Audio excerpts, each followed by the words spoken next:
নমস্কার বন্ধুরা, তোমরা সবাই কেমন আছো? আশা করি সকলে খুবই ভালো আছো। পম্পা সিম্পল কুকে আমার সকল বন্ধুদেরকে স্বাগত জানাই।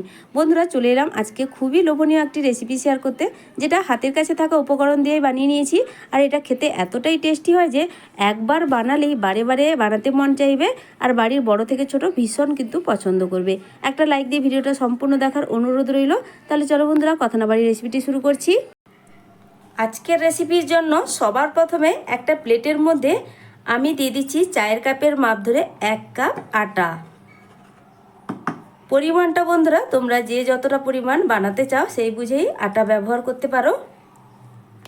একদম সামান্য পরিমাণ একটু লবণ দিয়ে দিচ্ছি, অল্প একটু জোয়ান,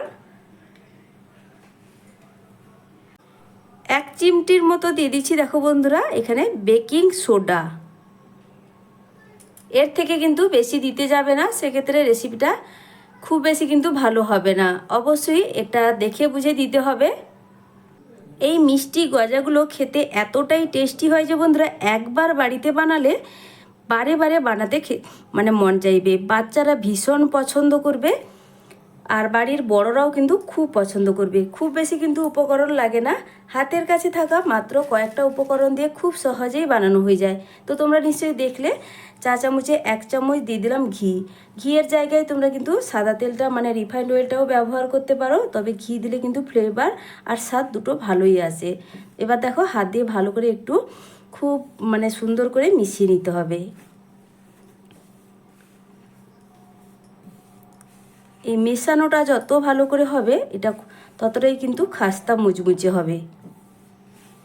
আমার চ্যানেলে নতুন বন্ধু পুরনো বন্ধু সবাইকে স্বাগত। বন্ধুরা, তোমরাও আমাকে ভালোবাসা দিয়ে পাশে থেকো আর রেসিপি সম্পূর্ণ দেখার অনুরোধ রইল। আমার রেসিপি ভালো লাগলে অবশ্যই একটা লাইক আর সুন্দর একটা মতামতের মাধ্যমে জানাবে বন্ধুরা। আর চ্যানেলটা ঘুরে দেখার অনুরোধ রইল নতুন বন্ধুদের কাছে। আমার চ্যানেলে নিত্য নতুন সহজ সহজ রেসিপি পেয়ে যাবে, যেটা হাতের কাছে থাকা উপকরণ দিয়ে আমি প্রায় সময় বানিয়ে থাকি। যদি আমার রেসিপিগুলো ভালো লাগে তাহলে চ্যানেলটিকে সাবস্ক্রাইব করে রাখতে পারো। হাতের কাছে থাকা যদি ঝটপট রেসিপিগুলো তোমরা বানাতে চাও, আর সাবস্ক্রাইব করলে পাশে থাকা বেল আইকনটা অবশ্যই প্রেস করে রাখবে। আমি নতুন ভিডিও দেওয়ার সাথে সাথেই নোটিফিকেশান তোমাদের কাছে পৌঁছে যাবে। তো এখন খুব ভালো করেই মেশানো হয়ে গেছে, ঠিক এইভাবে করে কিন্তু বন্ধুরা মিশিয়ে নিতে হবে। এবার অল্প অল্প করে জল দিয়ে এটাকে আমি সুন্দর একটা ডো রেডি করে নেব। তো বন্ধুরা, এখানে আমি আটা দিয়ে এই মিষ্টি গজাগুলো বানিয়ে নিচ্ছি। তোমরা কিন্তু চাইলে ময়দা দিয়েও মিষ্টি গজাগুলো রেডি করতে পারো, খেতে কিন্তু খুবই ভালো লাগে। আর এবার দেখো আমি অল্প অল্প করে জল দিয়ে এখানে একটা ডো রেডি করে নেব। আর এই ডোটা কিন্তু খুব বেশি নরম হবে না, একটু টাইট করেই ডোটা তৈরি করে নিতে হবে। একবার বানিয়ে খেয়ে দেখার পর আমাকে কিন্তু বন্ধুরা কমেন্ট করে জানাবে তোমাদের রেসিপিটা ঠিক কেমন হলো। জলটা কিন্তু একসঙ্গে বেশি করে দিয়ে দিবে না, অল্প অল্প করে এইভাবে জল দিবে, তারপর সুন্দর একটা ডো রেডি করবে। রেসিপি কিন্তু স্টেপ বাই স্টেপ ফলো করতে হবে, তাহলে তোমাদের রেসিপিটাও কিন্তু আমার মতো করে একদম পারফেক্টভাবে তৈরি করে নিতে পারবে। আমার এখানে ডো কিন্তু একদম রেডি হয়ে গেছে দেখো বন্ধুরা, ঠিক এইভাবে করে কিন্তু ডোটা রেডি করে নিতে হবে। এখন আমি নিয়েছি একটা ভিজা কাপড়, তো সুতির একটা ভিজা কাপড় এখানে নিয়ে নিতে হবে। তারপর একটা রুমালও তোমরা নিয়ে নিতে পারো। এবার উপর থেকে এইভাবে ঢাকনা এইভাবে চাপা দিয়ে এটাকে আমি এক সাইডে সরিয়ে রেখে দিচ্ছি। এবার বসিয়ে দিলাম গ্যাসে একটা কড়াই, তারপর দিয়ে দিচ্ছি একটা কাপের 1/2 কাপ এখানে দিয়ে দিলাম চিনি, তার সঙ্গে দিয়ে দিচ্ছি 1/2 কাপ জল।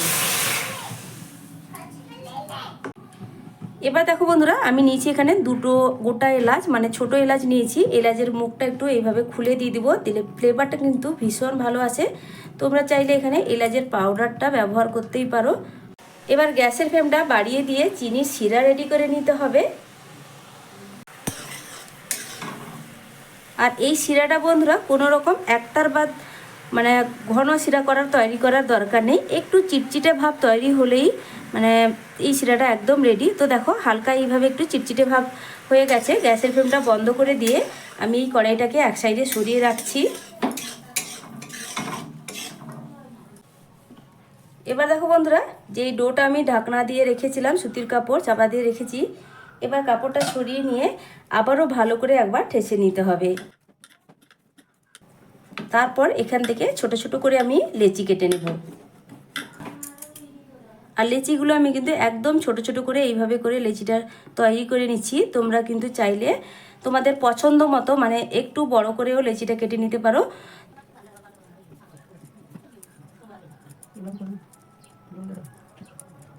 প্রত্যেকটা লেচিকে হাতের সাহায্যে প্রথমে একটু গোল পাকিয়ে নিয়ে তারপরে দেখো একটু লম্বা শেপ দিয়ে দিব। দেখো বন্ধুরা, এইভাবে করে কিন্তু আমি সবগুলো বানিয়ে নেব।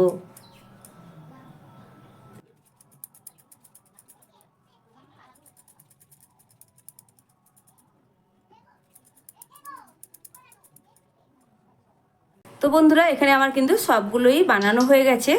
আর গ্যাসে আমি একটা কড়াই বসিয়ে কিছুটা পরিমাণ তেলও বসিয়ে দিয়েছি গরম হওয়ার জন্য।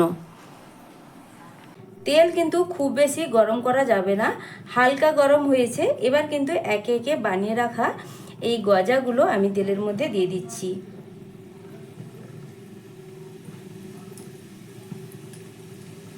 তো যে পরিমাণ এখানে আমি তেল দিয়েছি সবগুলোই মোটামুটি এর মধ্যেই ধরেই যাবে।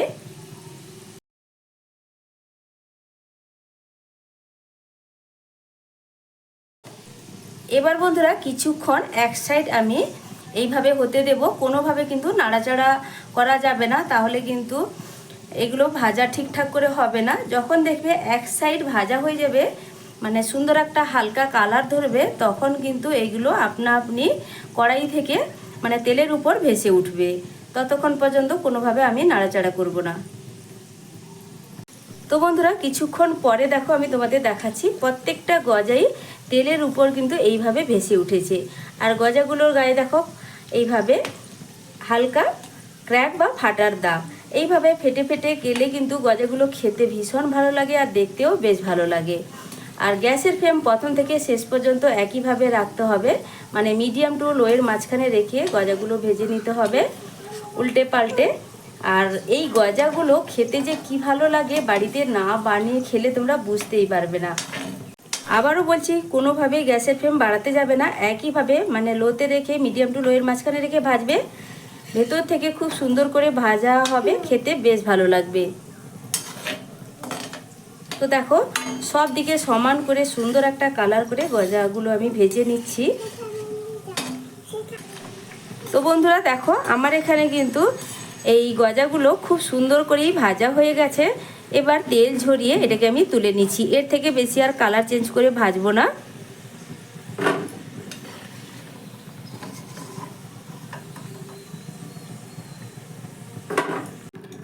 এরপরেই দেখো বন্ধুরা, আমি যে চিনির শিরা রেডি করে রেখেছিলাম আবারও গ্যাসে বসিয়ে দিয়েছি। তবে আমি যে এখানে গজাগুলো বানিয়েছি, গজাগুলো কিন্তু এখন পুরোপুরি ঠান্ডা হয়ে গেছে। চিনি শিরাটা গ্যাসে বসিয়ে দেওয়ার পরে কিন্তু মানে সরাসরি এই যে গরম অবস্থায় এই চিনি শিরার মধ্যে দেওয়া যাবে না।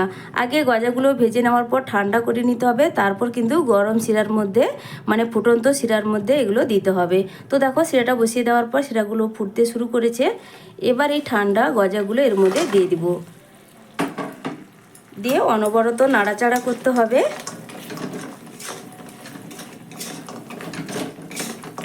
গ্যাসের ফ্লেম মিডিয়াম টু হাই মাঝখানে রেখেছি। তো অনবরত নাড়াচাড়া করতে করতে চিনির শিরাটা প্রায় কিন্তু ঘন হয়ে এসছে, ঠিক এইভাবে করে। এবার আমি কিন্তু গ্যাসের ফ্লেমটা বন্ধ করে দিচ্ছি। বন্ধ করে দেওয়ার পর আমি কিন্তু এখানে নাড়াচাড়া বন্ধ করব না, আমি কিন্তু এইভাবে কিছুক্ষণ নাড়াচাড়া করে যাব।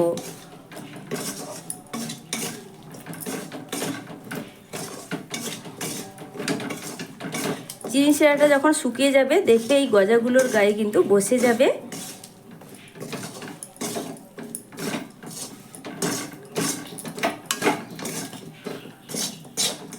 তো দেখো বন্ধুরা, কিছুক্ষণের মধ্যে কত সুন্দরভাবে এই গজাগুলো মানে মিষ্টি গজাগুলো রেডি হয়ে গেল। এখন একদম রেডি, আমি তোমাদের একটা প্লেটে সার্ভ করে দেখাচ্ছি। তো বন্ধুরা, মিষ্টি গজাগুলো একটা প্লেটে সাজিয়ে নিয়েছি। দেখো দেখতে কতটা লোভনীয় লাগছে, দেখতেও যেমন সুন্দর, খেতে কিন্তু ভীষণ টেস্টি হয়। তো একটা গজা আমি তোমাদেরকে ভেঙেও দেখাচ্ছি, বুঝতে পারবে কতটা লোভনীয়, কতটা ভেতর থেকে মুচমুচে খাস্তা হয়েছে।